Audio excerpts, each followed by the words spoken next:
सबसे चर्चित खबरें दिखाते हैं और खबरों को विस्तार से समझाते भी हैं। तो आइए जल्दी से आज की 4 बड़ी खबरों को पहले शॉर्ट में देख लेते हैं और फिर आगे विस्तार से खबर आपको समझाएंगे।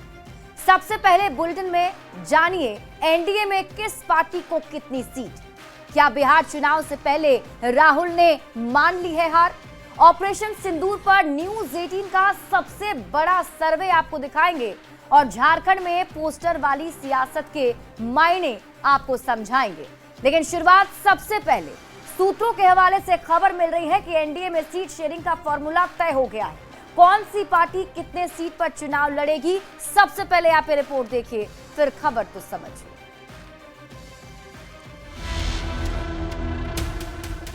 एनडीए में कार्यक्रम, सीट, नेतृत्व, ये तो हमारे सहमति की बुनियाद ही है। तो इस पर कहीं विवाद कहाँ है? चुनाव की तारीख नजदीक आती जा रही है और सीट शेयरिंग को लेकर चर्चा तेज होती जा रही है, फिर चाहे वो एनडीए हो या महागठबंधन। हालांकि सीट बंटवारे में एनडीए बाजी मारती दिख रही है। एनडीए में सीट शेयरिंग को लेकर कोई भ्रम या बाधा नहीं है। यह एक सुव्यवस्थित, सामूहिक और सहमति पर आधारित गठबंधन है। सूत्र बताते हैं कि एनडीए में सीट बंटवारे का फॉर्मूला फाइनल हो चुका है और ये एक तरह से लोकसभा चुनाव के फॉर्मूले पर ही होगा। जुलाई के महीना में या उसके पहले बाद में, यानी कि अगस्त तक जारी सीटों का हम लोग निपटारा कर लेंगे। एनडीए नेताओं का दावा है कि गठबंधन में सब कुछ ठीक है और सीटों का बंटवारा तय समय पर सहमति से होगा, सम्मानजनक स्थिति में होगा। यहाँ पे 100% का स्ट्राइक रेट रहा है, उसको भी ध्यान में रखते हुए हमें लगता है कि हमें ज्यादा से ज्यादा सीट एनडीए गठबंधन से मिलेगा।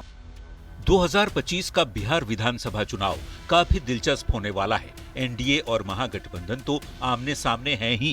प्रशांत किशोर इस मुकाबले को त्रिकोणीय बनाने की कोशिश में हैं। हालांकि गठबंधन के दौर में सीटों का बंटवारा बहुत ज्यादा मायने रखता है।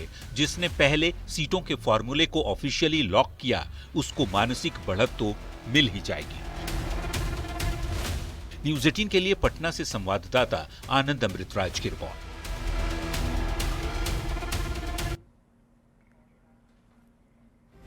और देखिए एनडीए में सीट शेयरिंग के फॉर्मूले को समझने के लिए सबसे पहले ये जानना होगा कि बिहार एनडीए में कौन से दल शामिल हैं। तो मेरे टीवी स्क्रीन पर अभी आप देख पा रहे हैं।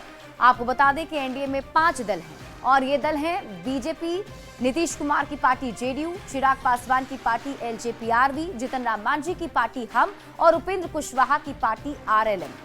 और सूत्रों के हवाले से जो सीट बंटवारे का एक संभावित फॉर्मूला सामने आया है, उसके मुताबिक बीजेपी और जेडीयू 102 से लेकर 105 सीटों पर चुनाव लड़ेंगे, जबकि चिराग पासवान की पार्टी एलजेपीआरवी के खाते में 20 से 24 सीटें आ सकती हैं। इसके साथ ही जीतन राम मांझी की पार्टी हम की बात कर लेते हैं। इन्हें 4 से 6 सीटें मिल सकती है, ये संभावना जताई जा रही है। जबकि उपेंद्र कुशवाहा की राष्ट्रीय लोक मोर्चा को 4 सीटें मिल सकती हैं, ये संभावित सीट फॉर्मूला बताया जा रहा है।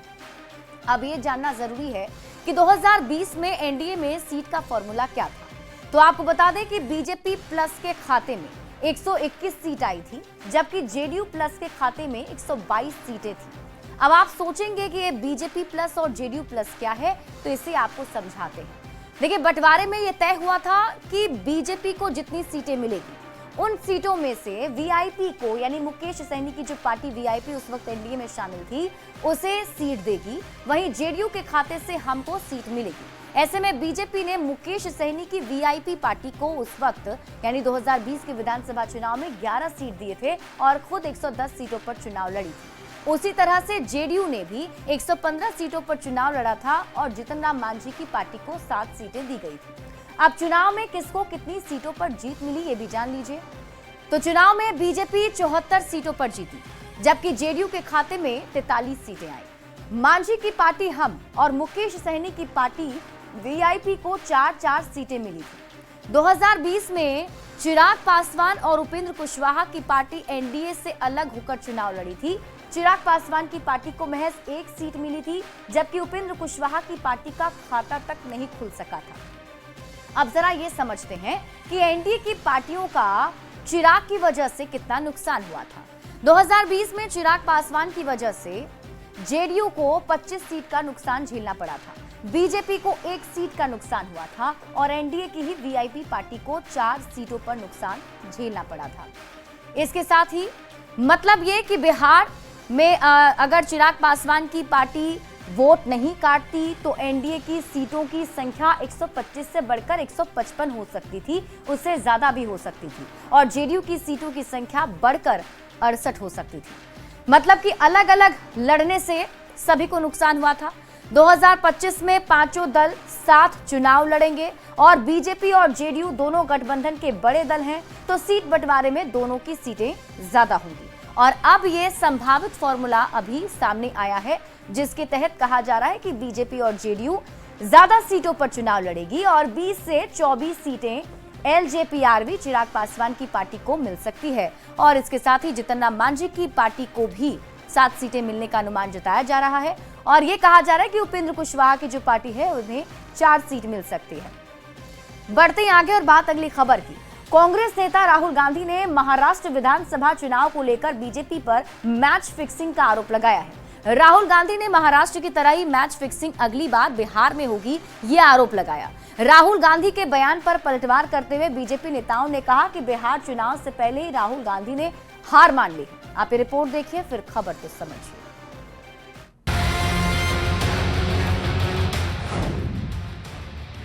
बिहार चुनाव से पहले ही राहुल गांधी ने मान ली हार। ये हम नहीं कह रहे, ऐसा कहा है बीजेपी अध्यक्ष जेपी नड्डा ने। जेपी नड्डा ने सोशल मीडिया साइट एक्स पर पोस्ट कर लिखा, राहुल गांधी महाराष्ट्र के बारे में झूठ बोल रहे हैं। वे एक खास तरीके से काम करते हैं। पहले उनकी वजह से कांग्रेस पार्टी चुनाव हार जाती है, फिर वे सच्चाई जानने के बजाय अजीब साजिशें रचते हैं और धांधली का आरोप लगाते हैं। वे तथ्यों और आंकड़ों को अनदेखा करते हैं, बिना सबूत के संस्थानों को बदनाम करते हैं। उन्हें उम्मीद है कि तथ्यों से ज्यादा सुर्खियां मिलेंगी। बार बार पकड़े जाने के बाद भी वे बेशर्मी से झूठ फैलाते रहते हैं। ऐसा इसलिए है क्योंकि उन्हें बिहार में हार का डर है। लोकतंत्र को नाटक नहीं, सच्चाई चाहिए। दरअसल राहुल गांधी ने मैच फिक्सिंग महाराष्ट्र नाम से एक आर्टिकल शेयर करते हुए बीजेपी पर महाराष्ट्र चुनाव में गड़बड़ी करने का आरोप लगाया है और लिखा है कि बीजेपी अब बिहार विधानसभा चुनाव पर भी नजर गड़ाए हुए है और वहां भी महाराष्ट्र जैसा मैच फिक्सिंग करने की तैयारी में है। राहुल के आरोप पर सियासी माहौल गर्मा गया है। जो आदमी हारता है वो इसी तरह की बात करता है। जेडीयू के पूर्व अध्यक्ष ललन सिंह ने राहुल गांधी से सवाल पूछा है कि कर्नाटक और तेलंगाना में जब कांग्रेस जीती तब उन्होंने सवाल क्यों नहीं उठाए। जब हारेंगे तो फिक्स होगा। कर्नाटक में जीत जाएंगे तो बड़ा निष्पक्ष हो रहा है, तेलंगाना में जीत गए तो बहुत निष्पक्ष हुआ और जहां हार जाते हैं वहां फिक्स होता है। वहीं राष्ट्रीय लोक जनशक्ति पार्टी रामविलास के अध्यक्ष चिराग पासवान का भी कहना है कि राहुल को पता है कि वो बिहार में भी हारेंगे, इसलिए पहले से भूमिका तैयार कर रहे हैं। सिर्फ और सिर्फ बहाना ये लोग तलाशते हैं कि इस वजह से हम लोग चुनाव हारे। अब ये मान के चलिए कि इन्होंने बिहार विधानसभा चुनाव में भी अपनी हार स्वीकार कर ली। राहुल गांधी पहले ईवीएम पर सवाल खड़े करते थे, एक बार फिर वो चुनाव में धांधली का आरोप लगा रहे हैं। सवाल है कि क्या चुनाव आयोग जैसी संवैधानिक संस्था पर सवाल उठाना उचित है। न्यूज़ 18 के लिए पटना से धर्मेंद्र कुमार के साथ ब्यूरो रिपोर्ट। और आइए अब खबर को समझते हैं। देखिए, राहुल गांधी ने सोशल मीडिया साइट एक्स पर एक आर्टिकल पोस्ट करके महाराष्ट्र चुनाव में मैच फिक्सिंग का आरोप लगाया है। राहुल गांधी का यह कहना है कि बिहार चुनाव में भी मैच फिक्सिंग हो सकती है। राहुल गांधी ने अपने आरोप के पीछे कुछ तर्क भी दिए हैं। तर्क क्या दिया है वो भी जान लीजिए। स्टेप नंबर 1, चुनाव आयोग की नियुक्ति करने वाले पैनल में गड़बड़ी करना। स्टेप नंबर 2, मतदाता सूची में फर्जी नाम जोड़ देना। स्टेप नंबर 3 जो राहुल गांधी बताते हैं, मतदान प्रतिशत को बढ़ा चढ़ाकर दिखाना। स्टेप नंबर 4 जो राहुल गांधी की तरफ से दावा किया जा रहा है कि जहां जहां बीजेपी को जीत की जरूरत थी वहीं फर्जी मतदान कराना। स्टेप नंबर 5 किस तरीके से सबूतों को छिपाना। तो ये राहुल गांधी की तरफ से तर्क दिए जा रहे हैं। मैच फिक्सिंग का आरोप लगाया जा रहा है। तो राहुल गांधी के आरोप पर एनडीए नेताओं का कहना है कि राहुल गांधी जहां हार जाते हैं वहां ऐसे ही आरोप लगाते हैं और राहुल गांधी ने मान लिया है कि बिहार में हार रहे हैं, बिहार में हार से पहले भूमिका बना रहे हैं। एनडीए के नेताओं के आरोप के बाद उठ रहे सवालों के जरिए अब आप खबर को समझिए। सबसे पहला सवाल, क्या राहुल गांधी बिहार चुनाव में डर के कारण झूठ फैला रहे हैं? सवाल नंबर 2, क्या बिना सबूत संस्थानों को बदनाम कर रहे हैं राहुल गांधी? क्योंकि कर्नाटक विधानसभा के चुनाव में कांग्रेस जीती और कांग्रेस की वहां सरकार भी बनी। कर्नाटक चुनाव पर राहुल गांधी ने क्यों नहीं बोला? ऐसे ही तेलंगाना में भी अप्रत्याशित तरीके से कांग्रेस को जीत मिली, जिसकी उम्मीद बहुत कम लोगों को थी। राहुल गांधी ने तेलंगाना के रिजल्ट पर आखिर सवाल क्यों नहीं उठाए? हिमाचल में भी कांग्रेस को जीत मिली और सरकार कांग्रेस की बनी, लेकिन हिमाचल की जीत पर भी राहुल गांधी ने कोई सवाल क्यों नहीं उठाया? यही नहीं, लोकसभा चुनाव में कांग्रेस का प्रदर्शन पहले से बेहतर रहा। तो सवाल है कि मैच फिक्सिंग में कांग्रेस का प्रदर्शन बेहतर कैसे हो गया? बढ़ते हैं आगे और बात अगली खबर की। ऑपरेशन सिंदूर के बाद हुए सीज फायर के बाद से राहुल गांधी लगातार सवाल उठा रहे हैं। नरेंद्र सरेंडर कह के तंज कस रहे हैं, जिस पर न्यूज 18 ने एक सबसे बड़ा सर्वे किया है। सर्वे में लोगों की जो राय सामने आई वो ऐसे नेताओं के लिए सबक है कि राष्ट्रीय हित से जुड़े मुद्दे पर सोच समझकर बोलना चाहिए। ये रिपोर्ट देखिए, फिर खबर तो समझिए।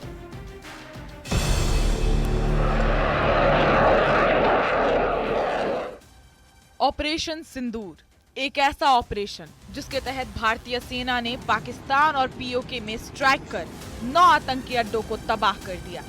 जब पाकिस्तान ने गुस्ताखी की तो भारतीय सेना ने तगड़ा जवाब दिया। आतंकियों के साथ साथ पाकिस्तान के कई एयरबेस को भी मिट्टी में मिला दिया।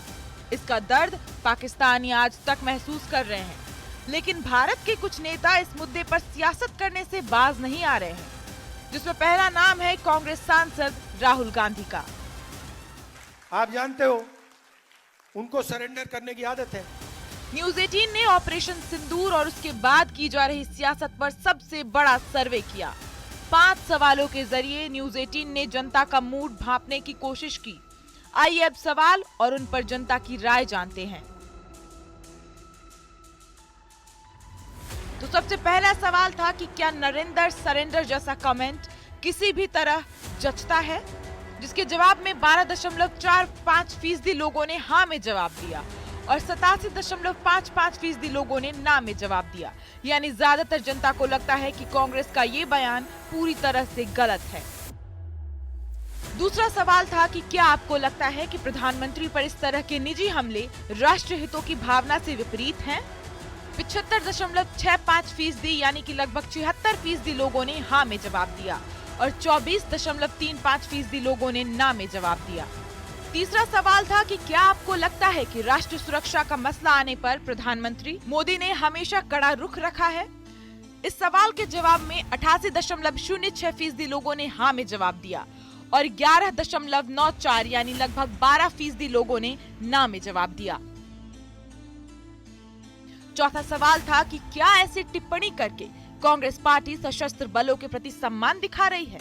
हमारे इस सवाल के जवाब में 13.73% लोगों ने हाँ में जवाब दिया और 86.27% लोगों ने ना में जवाब दिया। हमारा पांचवा सवाल था कि जवाहरलाल नेहरू और अयूब खान के बीच सिंधु जल समझौते में भारत के राष्ट्रीय हितों की अनदेखी की गई थी। क्या आप इस बयान से सहमत हैं? इस सवाल के जवाब में 83.38% जनता ने हाँ में जवाब दिया और 16.62% लोगों ने ना में जवाब दिया है। यानी न्यूज 18 के इन 5 सवालों के सर्वे में ऑपरेशन सिंदूर पर मोदी के एक्शन, सीज फायर पर मोदी का फैसला और पीएम के तौर पर नरेंद्र मोदी की मजबूत छवि को सराहा गया है और जनता मोदी सरकार के साथ दिखाई दे रही है। देश के मुद्दे पर विपक्ष की बयानबाजी को जनता ने सीधे तौर पर नकार दिया है और माना है कि कड़े फैसले अगर देश हित में मोदी ले रहे हैं तो वो बिल्कुल सही है और नए भारत का मजबूत चेहरा ही जनता को पसंद है। Bureau report, news 18। अब आप समझिए कि सर्वे के नतीजे क्या कहते हैं। देखिए, ऑपरेशन सिंदूर पर जनता ने मोदी सरकार की तारीफ की है और विपक्ष की तरफ से जो बयानबाजी हो रही है जनता ने उसे नकार दिया है। मोदी देश हित में कड़े फैसले ले रहे हैं, ये जनता ने माना है और नए भारत का मजबूत चेहरा ही जनता की पसंद है। यही वजह है कि प्रधानमंत्री नरेंद्र मोदी को इस सर्वे में जनता का भरोसा जरूर मिला है। बढ़ते हैं आगे और बात अगली खबर की।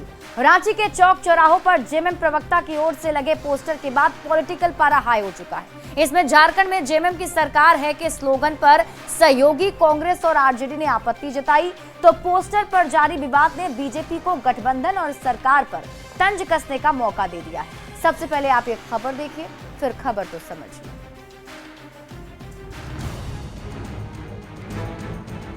गुरुजी हैं तो गुरूर है, हेमंत हैं तो हिम्मत है, बसंत हैं तो बहार है।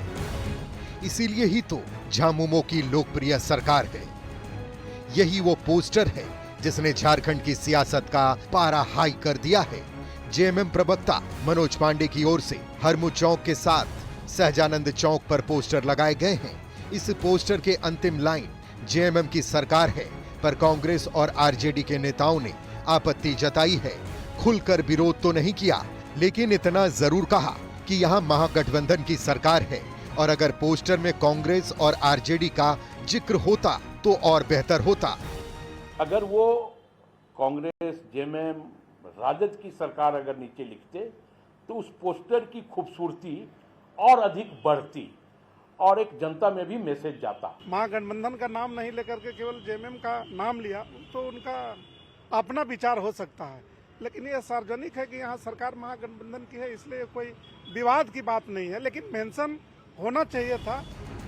पोस्टर को लेकर भले ही कांग्रेस और आरजेडी सलाह देते दिख रहे हैं, लेकिन बीजेपी इस पोस्टर को लेकर सरकार में शामिल जेएमएम की दोनों सहयोगियों पर तंज कसने का मौका नहीं छोड़ रही। मैं तो बार बार कहता हूं, जबरदस्ती कांग्रेस ना झारखंड मुक्ति मोर्चा के पीठ पर सवाल है।